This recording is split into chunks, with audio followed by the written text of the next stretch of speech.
Welcome back. More than 5,000 people in the Quad Cities came together in April to talk about the issues important to them in the area. We know those talks as the Big Table. A survey conducted from that summarized the conversations from hundreds of tables throughout the region. Greg Aguilar is the director of Q 2030 for the Quad Cities Chamber of Commerce, and he's here to discuss the developments that came out of the Big Table. Thanks so much for joining us, Greg. Absolutely. So what were some of the most frequently discussed topics during the Big Table? You know, a lot of it is quality of place. We are trying to attract top talent to this region. And so we heard from Quad citizens, and they let us know what it's going to take to create a stronger quality of place. Everything from community development, economic development, taking a real hard look at economic issues that are affecting Quad citizens, and also ensuring that we create equitable and inclusive opportunities for everyone in our region. And that was a pretty common theme throughout. Very common, especially with community development. People want to see stronger riverfronts. People want to see more support for the arts. Also, people want to see more collaboration with people who haven't come together before, because as Quad citizens, we know we're better together.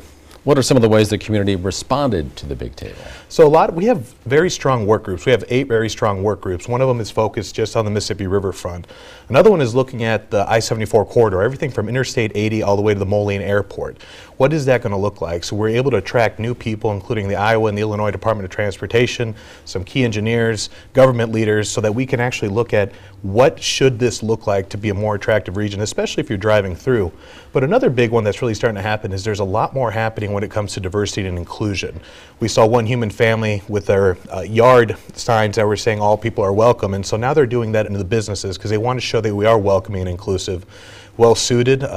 After a conversation at one of the big tables, a CEO as well as a local community leader said, let's come together and let's create opportunities for young people to have mentors, especially those in our business community, and that recently happened as well. There's been quite a bit of action. We're really excited about that. What's next for Q 2030 and the Big Table? We really want to see all these ideas put into action, and so chamber leaders, community leaders are starting to say, how do we fund these ideas? How do we make this happen?